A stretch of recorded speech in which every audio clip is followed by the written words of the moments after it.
இன்றைக்கி நானும் என் ஃப்ரெண்டு பல்லாவரம் தான் போயிருந்தோம். காலையில் 6:30 மணிக்கு கிளம்பி 7:30க்கு வந்துவிட்டோம். கிட்டத்தட்ட வானம்லாம் மூடி தான் கிடந்துச்சு. நேற்றே மழை பெஞ்சு முடிஞ்சிருச்சு. அதனால் இன்றைக்கி கிளைமேட்டு ஜில்லுன்னு தான் இருந்துச்சு. அப்புறம் நாங்கள் நடந்து போயிட்டு இருந்தோம். சைடில் கடைங்க வந்துட்டு இருந்துச்சு. எலக்ட்ரானிக் கடைங்களாக போய் பார்த்தோம். இவங்க செப்பல், எலக்ட்ரானிக்ஸு இது எல்லாமே யூஸ்டு கண்டிஷனில் இருந்துச்சு. ஃபுல்லாக மிக்ஸ்டாக போட்டு வச்சுருந்தாங்க. இங்கே தார்பாயிலேருந்து கேமரா, டிஸ்பிளே, ஹெட்ஃபோன், ஸ்பீக்கர், மவுஸ்லேருந்து எல்லாமே போட்டுருந்துச்சு. ஒயர்லாம் இதில் தேவைப்படுறவங்க பார்ப்பாங்க, எதாவது நமக்கு யூஸ் ஆகுமான்னு சொல்லி. இப்படி தான் பார்த்துட்டு இருந்தோம். சரின்னு சொல்லிட்டு எங்களுக்கு எதுவும் கிடைக்கல சொல்லிட்டு நாங்கள் நடக்க ஆரம்பிச்சிட்டோம். அப்புறம் வழக்கமாக பல்லாவரம் போனாலே ஒரு லேப்டாப் ஷாப், இந்த ஷாப் இருக்கும். இங்கே ஃப்ரெண்டு லேப்டாப்பு என்னன்னு சொல்லிட்டு கேட்டான். சொல்லிட்டு நானும் என்ன ப்ரைஸுன்னு கேட்டேன். அவர் இது 10th ஜென் சொன்னார். 15,000 சொன்னாங்க. அது 15,000 10th ஜென். அப்படியே பக்கத்தில் போனால் ஒயர் கடையாக இருந்துச்சு. ஒயர், வாட்ச்லாம் போட்டு வச்சுருந்தாங்க. ஃபுல்லாக பேக்கடாக வச்சுருந்தாங்க, புதுசு மாதிரி. உங்கள் வீட்டில் ஏதாவது ஒயர் ஏதாவது தேவைப்படுச்சுன்னா இங்கே செக் பண்ணி பார்ப்பாங்க, நமக்கு அந்த ஒயர் தேவைப்படுதான்னு. அப்படி தான் நானும் பார்த்துட்டு இருந்தேன். சரின்னு சொல்லிட்டு வேறு எதாவது கிடைக்குதான்னு பார்த்தேன். எதுவும் கிடைக்கல. ஸ்பீக்கர் ஏதாவது கிடைக்குமான்னு. சரின்னு சொல்லிட்டு அடுத்த கடைக்கு போய் நடந்து போக ஆரம்பிச்சிட்டோம்.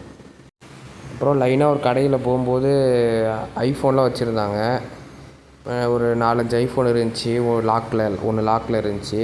ப்ரைஸ் 2,000 சொன்னாங்க. இந்த மாதிரி ஐஃபோனில் ஸ்பேருக்கு தான் வாங்குவாங்க டெக்னீஷியன்ஸ்லாம். நம்ம வாங்கினா சரிப்படுத்துறது ரொம்ப கஷ்டம். அப்புறம் இங்கே ஃபேனு, சோலார் பேனல்லாம் வச்சுருந்தாங்க. சரின்னு சொல்லிட்டு சோலார் பேனல் ரேட்டு கேட்டேன். சோலார் பேனல் எவ்வளோ? 125 சொன்னாங்க. சரி, அது நீ ஏதோ எக்ஸ்பெரிமெண்ட்டு அப்போ வாங்கிக்கலாம், இப்போ வேறு எதாவது கிடைக்குதான்னு சொல்லிட்டு வந்துட்டுருந்தோம். அப்புறம் இங்கே நிறைய பொருள் வித்தியாசமாக வச்சுருந்தாங்க. டேபிளு, ஃபர்னிச்சரு, நம்ம வீட்டுக்கு தேவை பொருள் நிறைய வச்சுருந்தாங்க. கிட்டத்தட்ட அங்கே பாதி கடை அந்த மாதிரி தான் இருந்துச்சு. இந்த எலக்ட்ரானிக்ஸ் கடையும் அங்கங்கே போட்டு வச்சுருந்தாங்க. ஆனால் அது தேடுறது ரொம்ப கஷ்டமாக இருந்துச்சு. அப்புறம் மசில் பிளேஸ் சொல்லிட்டு ப்ரோட்டீன் டப்பாலாம் வச்சுருந்தாங்க. அதான் என் ஃப்ரெண்டு சொன்னான், அது கிரியேட்டின் டப்பாவான்னு கேட்டான். ப்ரோட்டீன் சொல்லிட்டு சொன்னேன், மசில் பிளேஸ்ன்னு சொல்லிட்டு. அப்புறம் இங்கே ஃபர்னிச்சர்லாம் அழகாக டெக்கரேட்டிவ்லாம் வச்சுருந்தாங்க. அப்புறம் ஸ்பேனர்ஸ், டூல்ஸ்லாம், அயர்ன் டூல்ஸ்லாம் வச்சுருந்து எல்லாமே கலந்து வச்சுருந்துருக்காங்க. அப்புறம் இங்கே லைனாக இந்த ஃபர்னிச்சர் தான், இந்த சைடு வந்தாலே ஃபர்னிச்சர் தான் வச்சுருக்காங்க. காலைல கொஞ்சம் சீக்கிரமாக போனதுனால கிளைமேட்டும் நல்லா இருந்துச்சு. அப்போ தான் ஃபர்னிச்சர்லாம் வண்டியில் ஏற்றிட்டு வந்துட்டு இருந்தாங்க.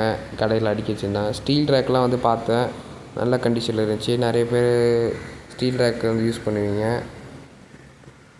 அடுத்து ஒரு கடைக்கு வந்தோம். அங்கே ஏதாவது ஸ்பீக்கர்லாம் வச்சுருந்தாங்க. நான் பிராண்டட் ஸ்பீக்கர்லாம் ஏதாவது ஒர்க் ஆகாதெலாம் இருக்குமான்னு சொல்லி பார்த்துட்டு இருந்தேன், கம்மி ரேட்டுக்கு எடுக்கலான்னு. ஆனால் அதுமாரி எதுவும் நான் பார்க்க முடியல. சரின்னு சொல்லிட்டு இன்னும் வேறு எதாவது இருக்கான்னு பார்த்தேன். வேறு எதுவும் தெரியல எனக்கு நல்லா இருக்க மாதிரி. அடுத்து ஒரு எக்ஸ்டென்ஷன் பாக்ஸ் பார்த்தேன். ரொம்ப நாள் வாங்கணும்னு நினச்சிட்டு இருந்தேன். சரி நம்மளே செய்வோம்னு சொல்லிட்டு ஒரு பிளான்லேயும் இருந்தேன். அப்புறம் அங்கே பார்த்தேன் ஒரு எக்ஸ்டென்ஷன் பாக்ஸு கரெக்டாக இருந்துச்சு. டப்பாலாம் ஏற்கனவே கனெக்ஷன்லாம் கொடுத்தா இருந்துச்சு. ஒயர் மட்டும் இருந்தால் போதும் மாதிரி இருந்துச்சு. சரி என்ன ரேட்டுன்னு கேட்டேன். 100 ருபீஸ் சொன்னாங்க. 50 ருபீஸ் பண்ணி தரீங்களான்னு கேட்டேன். அப்புறம் பேசிவிட்டு ஓகேன்னு சொல்லிட்டாங்க. நான் வாங்கிட்டு வந்துட்டேன். அடுத்து நடந்து போயிட்டு இருந்தேன். அடுத்து இந்த ஸ்டீல் ரேக்லாம் வழக்கம் போல் நிறைய ரேக் வச்சுருந்தாங்க. அடுத்து வந்துகிட்டே இருக்கும்போது பார்த்தா தன் தாத்தா டாட் லைஃப் சொல்லிட்டு ஒரு சேனல் வச்சுருப்பார். அவர் பார்த்தேன். பார்த்துட்டு டக்குன்னு போயிட்டாங்க. ரெண்டு பேரும் இருந்தாங்க. டக்குன்னு போயிட்டாங்க. அவங்க திரும்ப ரிட்டர்ன் ஆகிட்டு போயிட்டுருக்காங்க போல். சரி நான் யோசிச்சுனே இருந்தேன். டக்குன்னு போயிட்டாங்க சொல்லிட்டு நாங்கள் விட்டுட்டோம். சரின்னு சொல்லிட்டு வீடியோ தான் எடுத்து பார்த்துட்டு இருந்தேன். செலிபிரிட்டிடா யூடியூபர். தாத்தா யூடியூபர். யார் அந்த தாத்தா நடந்து போகிறாரு பாரு, வெள்ளை ஹெல்மெட் வச்சுட்டு. அது தெரியும்டா. 10 லட்சம் சப்ஸ்கிரைபர்ஸ் இருக்கும். 1 மில்லியன் வச்சுருக்காரு. நிறைய வீடியோ பார்த்துருக்கேன். நான் வீடியோ ரெக்கார்ட் ஆகிருக்கான்னு பார்க்குறேன். அப்புறம் பக்கத்தில் ஒரே சண்டையாக இருந்துச்சின்னு சொல்லிட்டு என்னென்னு போய் பார்க்கலான்னு போனோம். அங்கே கடை டெய்லியும் போடுறவர் வர கொஞ்சம் லேட் ஆகிடுச்சு. அப்போ புதுசாக ஒருத்தர் கடை போட வந்திருக்காரு. அதனால் பேசிகிட்டு இருந்திருக்காங்க திட்டின்னு.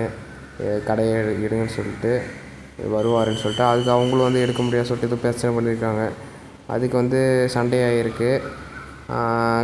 மாற்றி மாற்றி திட்டின்னு பேசிகிட்டு இருந்திருக்காங்க. அப்புறம் வந்து சொன்னாங்க, இதுமாதிரி அவர் வர லேட் ஆகுது, அதுக்காக ஏற்கனவே இருக்கிறவங்க வந்து கடையை போடுற இடத்துல நீங்கள் போட்டேன் அப்படின்னு சொல்லி பேசிகிட்டு இருந்தாங்க. அது என்னன்னு தெரியல எனக்கு, என்ன ஆச்சுன்னு சொல்லிட்டு தெளிவாக. ஆனால் இதான் நடந்திருக்கு. அதான் நான் இப்போ அதான் அவங்களும் பேசிகிட்டு இருந்திருக்காங்க சொல்லிட்டு நாங்களும் பார்த்துட்டு தான் ரெகுலர் வரவங்க வருவாங்க. அந்த இடத்துல நீ போட்டா எப்படி வரவங்க வரணும்ல. இப்போ புதுசாக இறங்குனா நான் இறங்கி தான் தீர்வேன் எப்படி சொல்லுவேன் நீ? இல்லை இங்கே ரெகுலராக போடுறவங்க இருக்கான். அவன் வந்து என்ன பண்ணுவான்?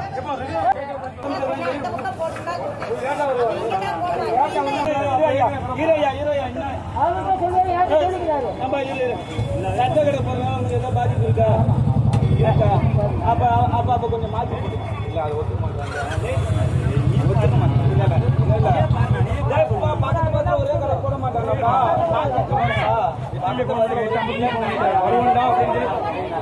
வருவோண்டா அப்படின்னு ஃபோன் பண்ணிருக்குது.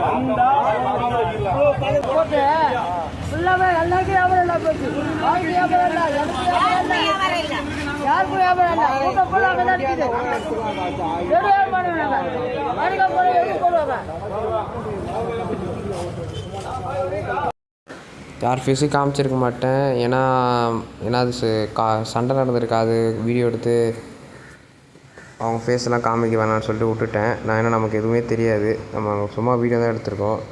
சரின்னு சொல்லிட்டு அங்கே வாய்ஸ் மட்டும் உங்களுக்கு தெரியும், கேட்டிருக்கோம். அவங்க ஏதோ பிஸ்னஸில் அவங்களுக்குள்ளே கடைக்குள்ளே ஏதோ பிரச்சனை, மிஸ் அண்டர்ஸ்டாண்டிங், அதனால் அவங்க ஏதோ பேசிகிட்டு இருந்திருக்காங்க.